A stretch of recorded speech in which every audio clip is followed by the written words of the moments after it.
Good evening, ma'am. So my report is all about stage lighting for actors. So what is stage lighting for actors?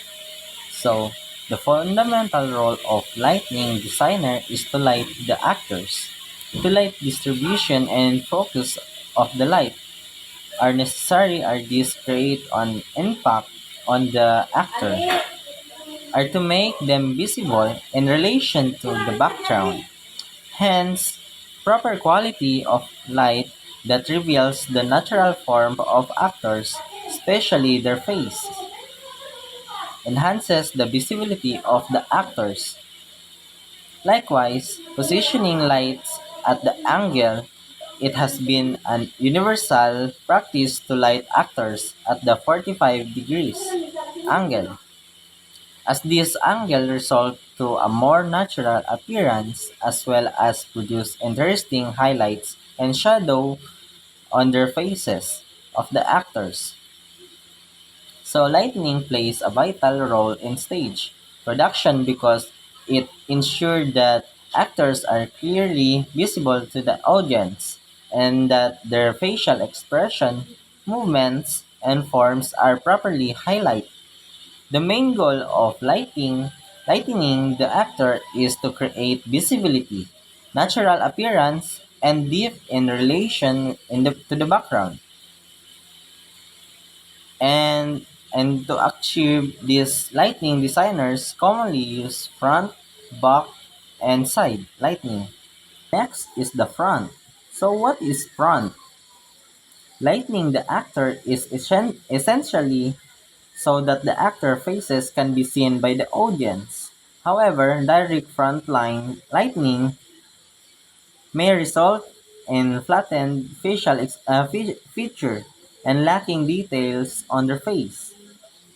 Moving the position of the light to one side creates interesting dimension in the actors' faces, but this need to be balanced by placing the second light opposite it to create a desirable effect for visibility. So front lighting is the primary method for illuminating the actors' faces.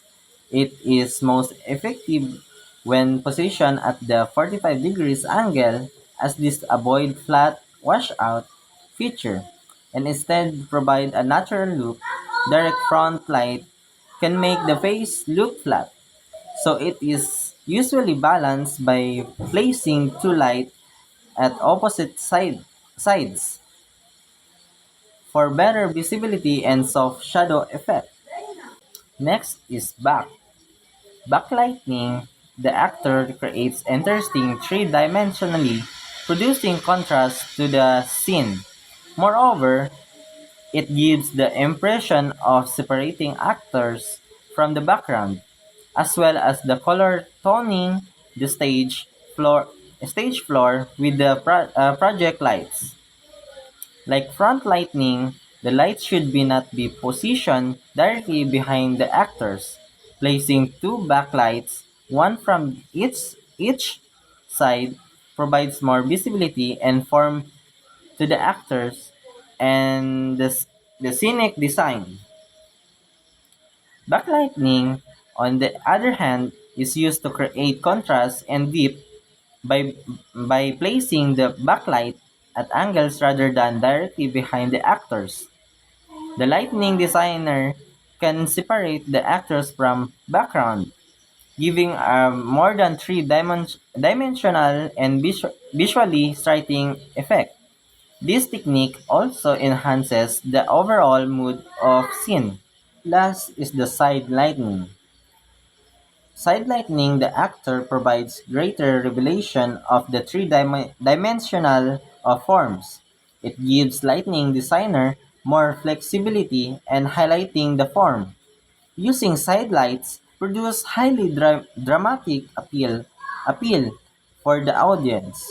Visibility of the actors' forms is better than backlighting. So, side lighting adds an even stronger sense of three-dimensional form.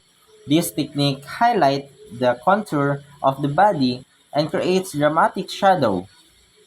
Make it useful for intense or emotional scenes. It offers greater flexibility in shaping the actor's appearance on the stage. And it can emphasize movement effectively.